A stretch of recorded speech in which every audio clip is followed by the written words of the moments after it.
photography is something I've always enjoyed. I think everyone enjoys photography.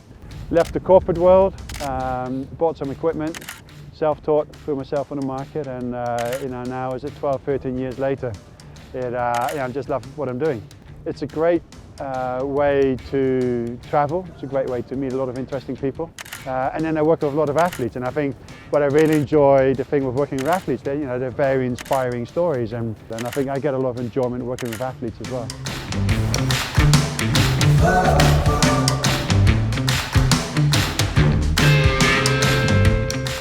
I got really excited when I heard that Dakar was coming to Saudi. I think that's kind of home terrain.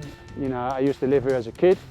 What was that? I think 82 to 84. So 7 to 9 years old. So a young boy. And I started coming here in Saudi since 2002. What Dakar has done is kind of opened up Saudi in a different way for me. I've seen Riyadh, I've seen Jeddah. What's happened on Dakar is I've been to places that are stunning. The mountains up in the north, was that towards Al Ula and Neum, are absolutely breathtaking. I would love to come back here just from a mountain experience alone.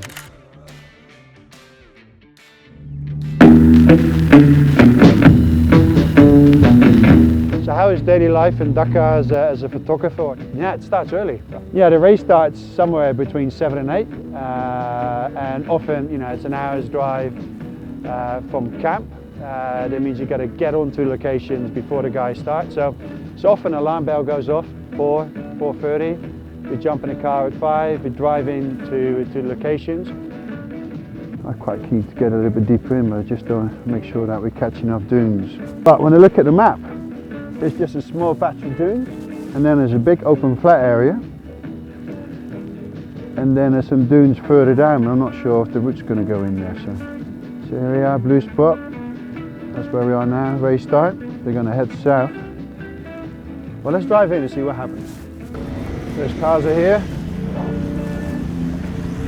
and then you get into the desert or in the mountains, and then you kind of know that you're on the rally route, the live rally route. But I don't know where the guy's going to come from. You have a rough direction, but they could be anywhere. So it's a bit of the first bike you hear or the first car you hear, you kind of where they're going, and once the first one is passed, and hopefully you capture the first one, you try to get a feel of what's happening. So you probably spend about 3 hours on location, shooting the motorbike, shooting the cars, kind of get in, work on a wide shot, then get in a little bit closer, work on a tighter shot, move to a different location.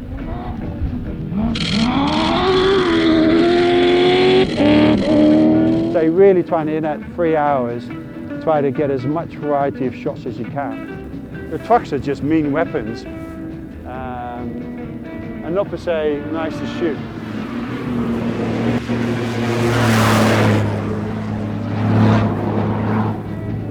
And a bit unpredictable, they're just big mean machines coming through it.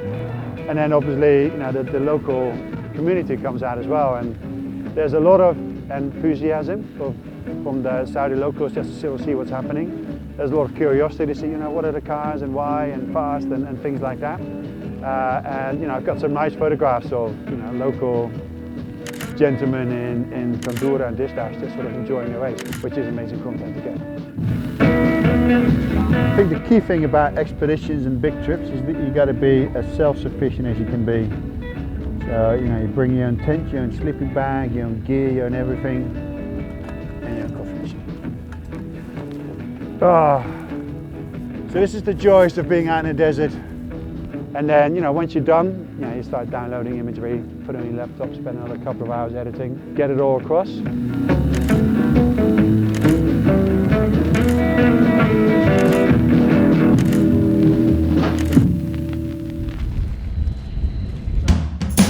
From the helicopter, you just get a whole different perspective. Obviously, it makes it more landscapey style if you kind of shoot wide. But if you see graphical lines and you see beauty, it's just nice to shoot with a tight lens as well, because you can kind of isolate it in a different way. To a certain extent, I think aerial photography is different than shooting on the ground. If you shoot on the ground, the car comes, it's gone, and you've got to make sure that you got the photo. He's not going to come back and do it again. So you get one chance at it. Once you're doing kind of area work, you have a bit more time. But then, you know, you're not in control of where you're moving. Obviously the helicopter moves, so you got to preempt movements to see how you're going to frame the photo. So I think it's, yeah, I love both.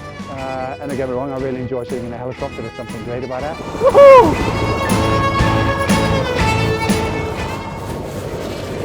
Never boring, eh? You're riding helicopters, never gets boring. Wow. Such a beautiful scenery. Saudi's got something really pretty to offer. So how do you capture the toughest and the biggest rally in the world?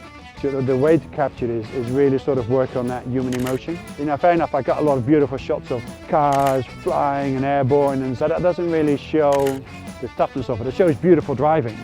Where it comes to being the toughest is when you start shooting faces that are absolutely worn down, where people are just broken. And I think that's when you kind of capture the essence of Dakar, when you have that kind of tired, worn down facial expression.